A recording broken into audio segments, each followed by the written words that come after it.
So, hello, mabuhay. So, natapos natin ang ating Module 1, Module 2, and now let's move to Module 3, the classification of computers. So, the first topic is the according to size. So, we have the supercomputer.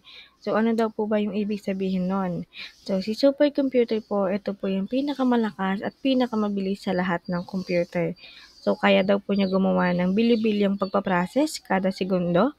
And ginagamit ito sa mga weather forecast. So, for example daw ay gusto mong malaman kung ulan ba o aaraw bukas. So, through the supercomputer is malalaman mo siya agad. So, ganun po siya kabilis magbigay ng information. And next, si supercomputer ay kasing laki daw yan ng buong silid o mas malaki pa.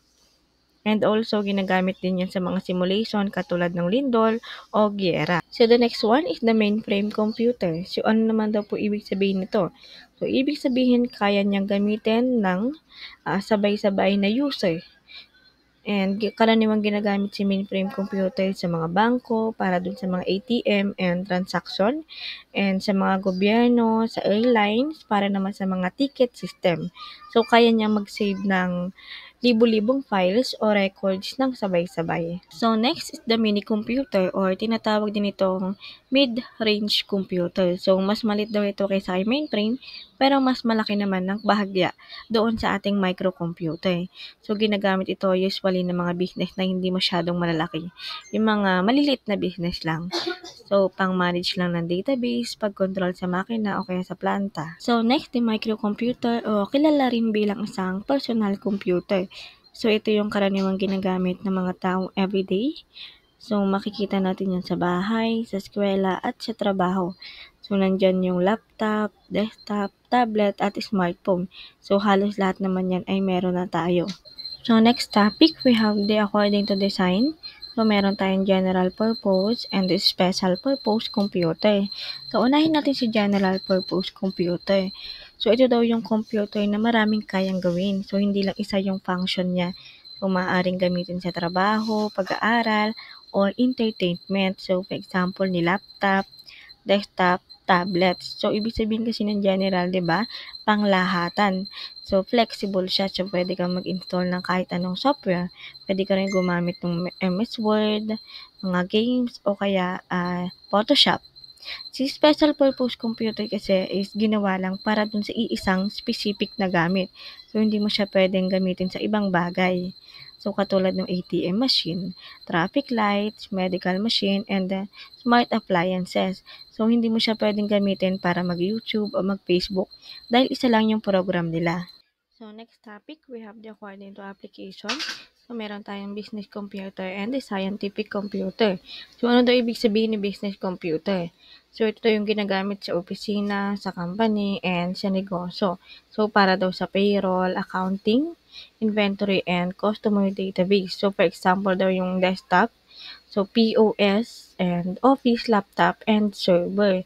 So, syempre, dapat si business computer ay dapat mabilis, reliable, and secure dahil nandun nga yung mga importanteng bagay.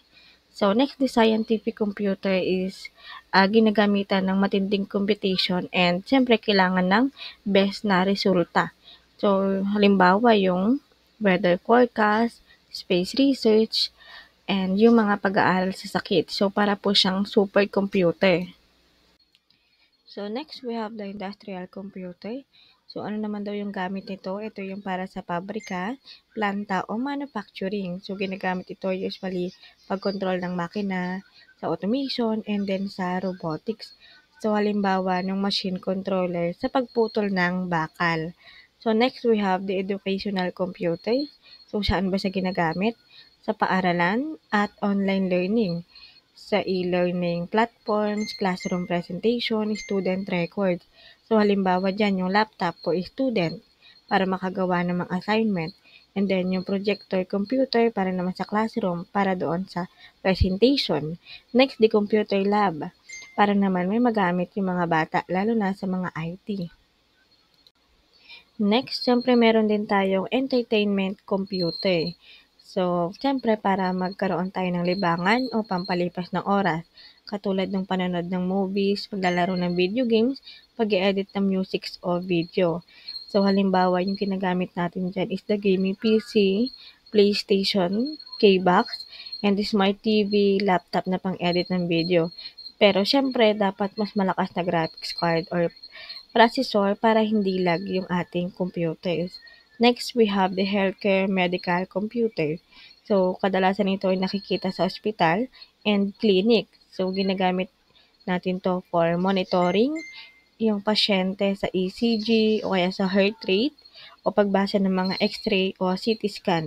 So, kadalasan ito ay hybrid. So, may analog and digital parts. So, next we have the personal computer. So, ito naman yung pang-sariling gamit o pang-personal. So, ginagamit natin sa schoolwork, social media, online shopping, video call, and chat. So, halimbawa dyan si smartphone, si laptop, tablet, and desktop. So, next, last topic, according to operation. So, meron tayong tatlo, si analog computer, digital computer, and the hybrid computer. So, unahin natin si analog. So, ibig sabihin, gumagamit ng tuloy-tuloy na data. Halimbawa, bilis or temperatura. So, ginagamit natin mostly ito sa speed meter ng kotse. So, gaano ba kabilis, thermometer, gaano ba kainit. So, hindi siya gumagamit ng 0 at 1. So, pang real world values lang yung binabasa niya. So, next we have the digital computer. So, gumagamit ng binary, katulad ng 0 at 1. So, halos lahat ng computer ngayon ay digital. So, mas accurate at mas mabilis kaya ito ang pinaka-common. So, next we have the hybrid. So, pinagsamang analog at digital. So, halimbawa, IC yung monitor. So, sinusukat yung data at pinapakita agad yung number. So, mas flexible siya kaya tumatanggap ng real-world signal and kaya nyo i-convert ito into digital info.